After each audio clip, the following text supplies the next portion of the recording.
Today we are doing a highly requested video. We will be installing airbags on the rear of this old 2004 Dodge Ram. It is on a decline, but you can still tell that the front is lower than the rear. A while back we had installed a rough country 3-inch leveling kit. All of you guys commented on that last video to just put airbags in the rear, and I agree. So we're putting airbags in the rear. We've gone on Amazon and we've got our Torque Parts heavy duty air spring kit. And essentially you're gonna get airbags and mounts for those airbags, and there should be some air lines in there.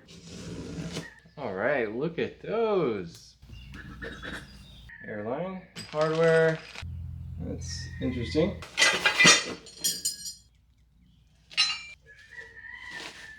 As with all products, proper installation is the key to obtaining all of the benefits of your kit. Yeah. Just show me the picture. There we go. This is the bottom.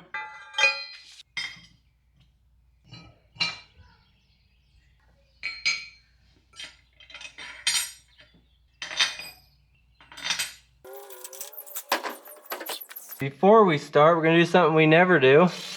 We're gonna lube everything. For this part, if you have not installed the 3-inch leveling kit by Rough Country, then you will not need to remove this block because you won't have one.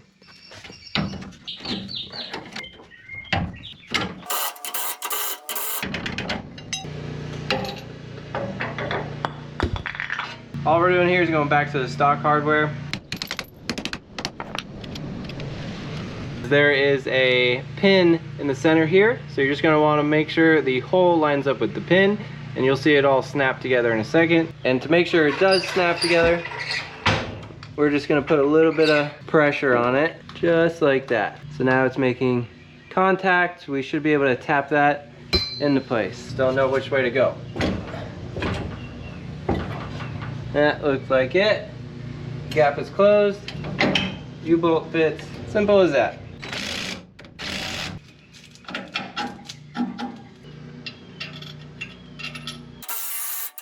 The first step is going to be removing the existing bump stop, which is just 2 bolts here and here.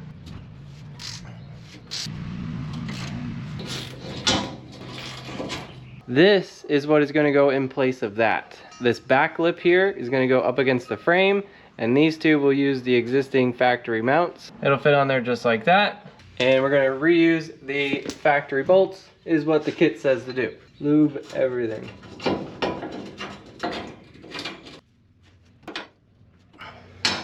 The next thing we're going to do is install the 90-degree fitting that goes there, because it's very important. This part does not leak. So doing it outside and adding your own tape is probably the best bet.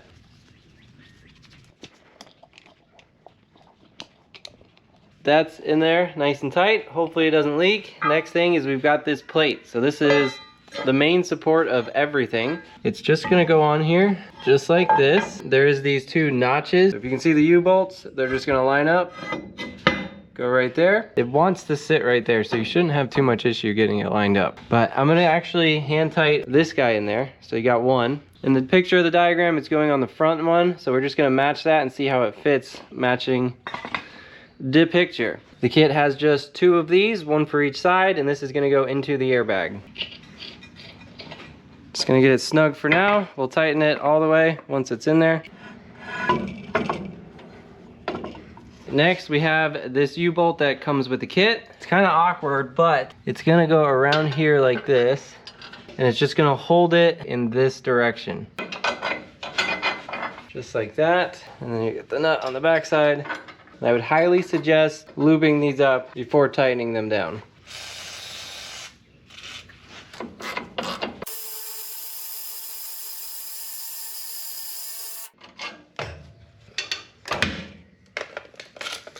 At this point in the build, all that's left is the bar that goes across the bottom, the 2 bolts that hold it, 2 nuts for that, and then you'll have another 2 nuts for the top side for the airbag that has not been mounted yet. But for now, this is all we need. These have a little square recess here.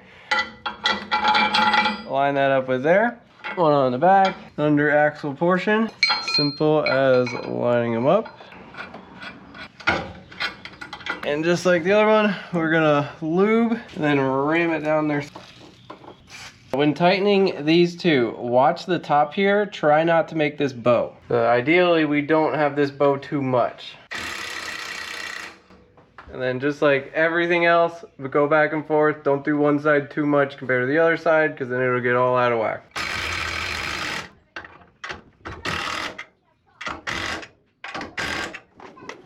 That way looking, just a little bit of bow. We'll leave it at that. We'll tighten up this guy on the bottom here. And then that's pretty much it for the bottom side, and it's just reattaching the top. The easiest way I can imagine to do the next part is gonna be to lift up one side at a time and then get these lined up as we go up. So I'm just gonna pull these off. And then we're gonna put a jack under just one side of the axle back here. And hopefully we can get it lined up enough that we can get the nuts on the top through that bolt.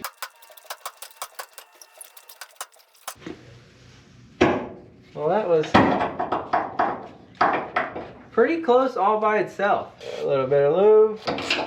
Can we get it off? That's another question. No, we can't. Ha ha ha ha. Don't do that. Maybe another 14.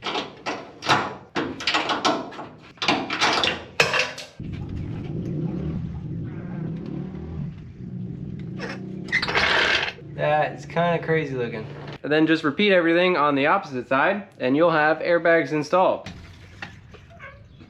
So that is both bags installed. This is your new full droop.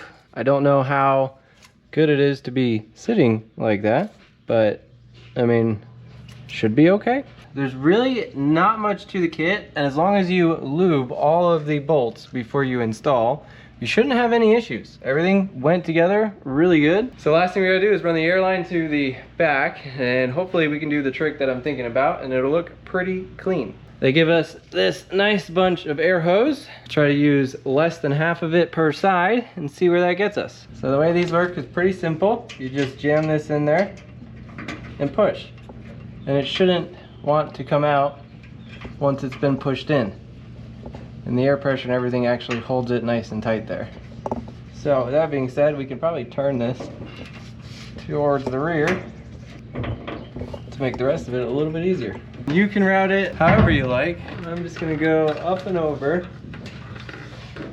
Seems like that makes the most sense for me. This is our actual nipple for it. It's got the quick connect on the back side and then threaded on the front side, just a regular air connection. So we'll take the lock nut off of the front of it. And the idea is to use that hole right there, but to actually have this come through it, and this will hold the license plate and do everything else. And then we don't need any extra holes, and we just gotta drill that out to fit this. There isn't any room for that on the top side, but there is room for that on the bottom side. So we're gonna drill these, and this is just plastic, so we're just gonna drill this out to fit this nipple through it, and we're golden.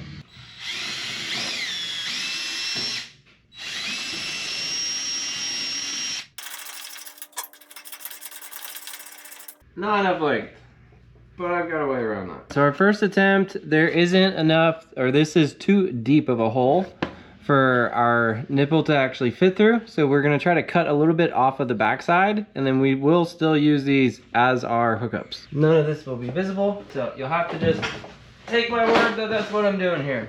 Should fit in there now.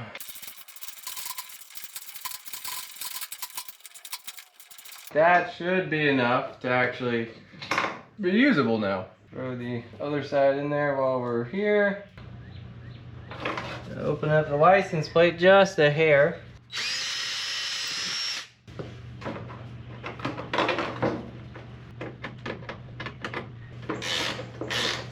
Should work pretty good.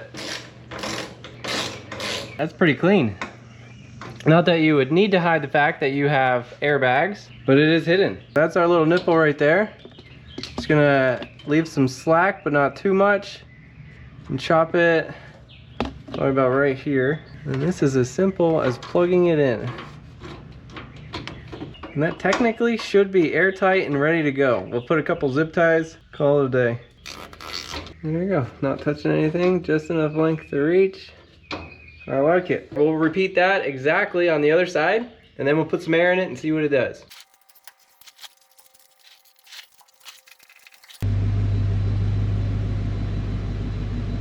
So this is our essentially back to just having the front half of the lift kit installed. The rake is very slight. It is almost level. The gaps in the fenders are about the same. Just overall looks much better without those blocks in the back. We'll do a dry run, we'll put some air in the bags, see what it does, and then we'll do another test with weight. I believe 90 PSI is as much as you want to go on these. And we are immediately at 45 pounds.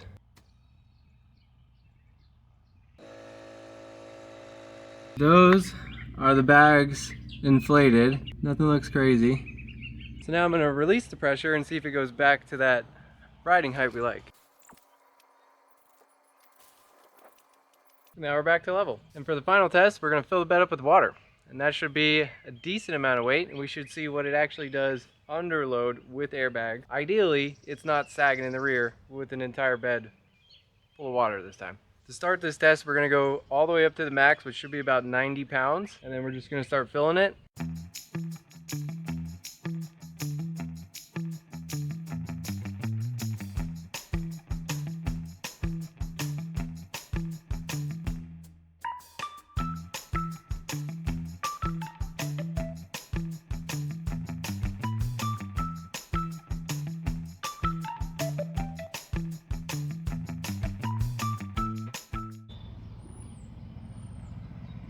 Okay, we are full of water now. And as far as I can tell, she is currently sitting level. I'm gonna pull the rear tires so it's on the concrete, and let's give it one final look.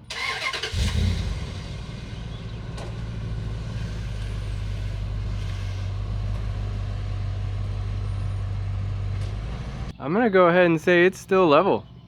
The rear is not sagging at all. That is a lot of water. We definitely got some compression. Can't see the bags as well. Our tires are looking low, but that's because of how much actual weight is in the bed of the truck right now. It is crazy.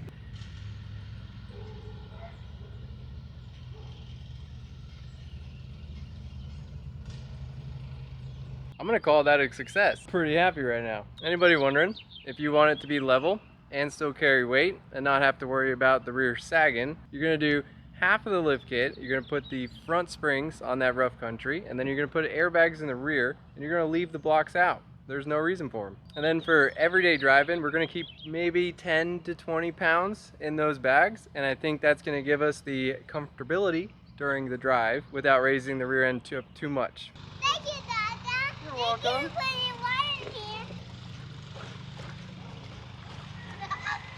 The last thing I'm going to do is let the air out with the water in it, just so we can actually see how low it would be.